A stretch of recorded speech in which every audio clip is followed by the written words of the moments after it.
Valuation, growth, and realism. Banker, economist, and owner of YouTube channel Felix Friends believes that understanding Palantir's valuation is key to making informed investment decisions. In his recent video, Felix talks about whether Palantir could become a trillion-dollar company. He analyzed real data and projections to provide insights into Palantir's future prospects. So, are you ready to uncover the truth behind Palantir's potential trillion-dollar status from the eyes of Felix? First off, Felix breaks down the concept of a trillion-dollar share price for Palantir, which translates to about $388 per share. This figure significantly surpasses Palantir's current market value. So, what's the simplest method to determine a stock's worth? One approach Felix suggests is evaluating a stock based on its sales revenue.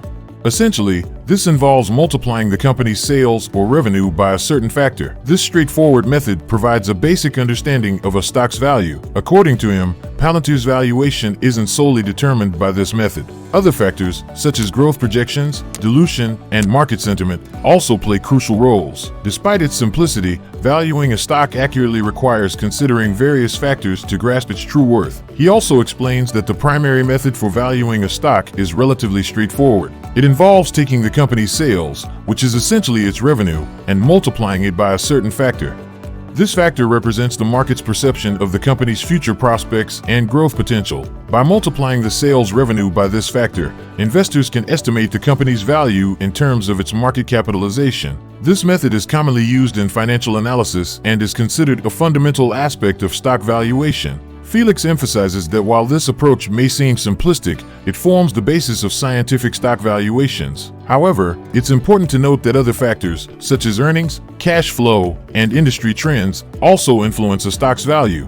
But how do we determine this certain factor? Felix suggests looking at the current market conditions. Right now, Palantir's sales multiple is quite high, though the exact figure fluctuates. For comparison, he points to Microsoft, a highly successful software company with a sales multiple of around 40 times. The reason for Microsoft's lower multiple compared to Palantir's is tied to market expectations. While Microsoft is already profitable and established, Palantir is perceived as having greater growth potential. Some investors anticipate Palantir's value to potentially double in the near future, hence the higher multiple. Now, according to Felix, you'll need specific data to calculate Palantir's valuation. Felix suggests considering the pesky dilution question, currently estimated at around 2%. However, he notes that this figure may vary due to ongoing buybacks. Based on this dilution rate, Felix predicts there will be approximately 2.5 billion shares in the future. Felix recommends dividing the hypothetical trillion-dollar value by the projected number of shares to determine Palantir's valuation. This calculation yields an approximate mean value per share.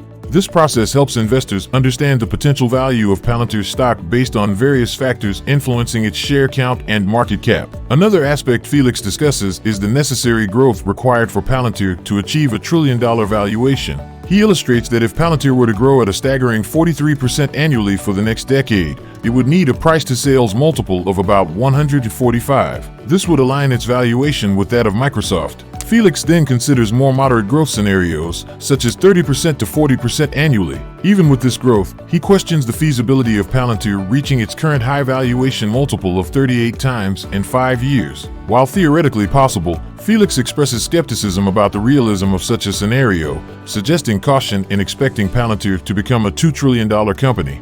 This analysis underscores the challenges and uncertainties surrounding Palantir's future growth trajectory and valuation. Now, let's get realistic with Felix's analysis. He presents a chart depicting different investor sentiments, ranging from extreme bullishness to extreme bearishness. Felix positions himself in the middle ground, advocating for a balanced and pragmatic approach. He suggests that while it's tempting to chase the dream of Palantir's stock soaring to $380 or beyond, a more grounded expectation would be $60 to $120 per share.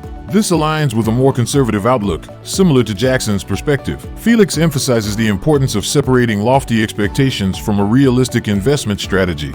Investors should aim for a satisfactory outcome rather than chasing unrealistic goals. By adopting a measured approach, investors can better navigate Palantir's uncertain future and potentially avoid disappointment. But before we move on, we just want to thank you for watching this far. Now, what if investors have lofty price targets like $300, $500, or $600 per share? Felix advises against this mindset.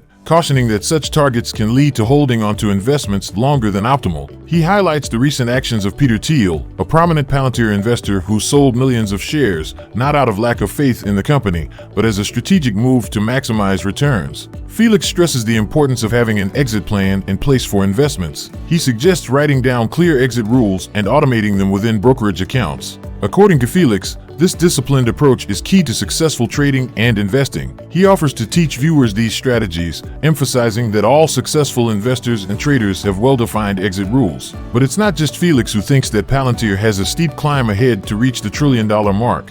Other analysts also share his view. They think that to crack the $1 trillion club, Palantir would need to grow nearly 2,000% or 20 times its current value by 2035. This translates to a compound annual growth rate of about 32%. Comparing this growth rate to historical benchmarks like the S&P 500 reveals the magnitude of the challenge. Even during bullish periods, the S&P 500 CAGR falls well short of 30%. However, individual stocks like Advanced Micro Devices, Microsoft, and Tesla have achieved impressive CAGRs exceeding 28% over the last decade, fueled in part by the demand for artificial intelligence. But not all companies with software-focused business models have achieved such high growth rates. Adobe and Salesforce, for example, have recorded lower CAGRs of 23% and 16%, respectively. This suggests that while reaching $1 trillion valuation for Palantir by 2035 isn't impossible, maintaining a 30% CAGR over the long term presents a significant challenge,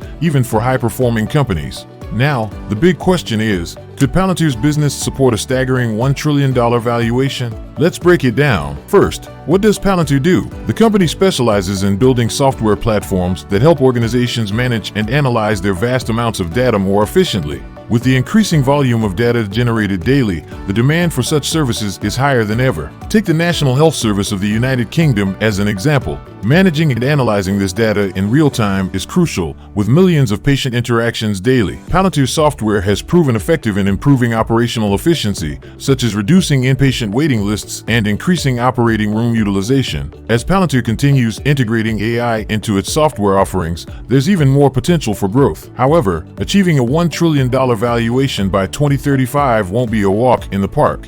While the company has shown solid revenue growth and an expanding customer base, sustaining a 30% compound annual growth rate necessary to reach this milestone would be challenging. Palantir's commercial revenue grew by 32% year-over-year in its most recent quarter, indicating positive momentum. Yet, it's essential to note that this growth primarily stems from its commercial segment as opposed to the slower-growing government sector. Additionally, while the demand for AI and big data analytics is increasing, maintaining consistently explosive growth rates is no easy feat. Looking at all these data and insights, it's crystal clear that understanding stock valuation is paramount for any investor. This is where Felix's exit plan come into play. According to him, it's not just about the potential gains, but also about knowing when to secure profits. Felix encourages viewers to continue their learning journey in investing, whether through webinars like his or other educational resources. As for Palantir, staying informed about its performance and market dynamics is crucial for making informed decisions. Are you ready to take charge of your investments and stay ahead of the game? Share your thoughts in the comments section below.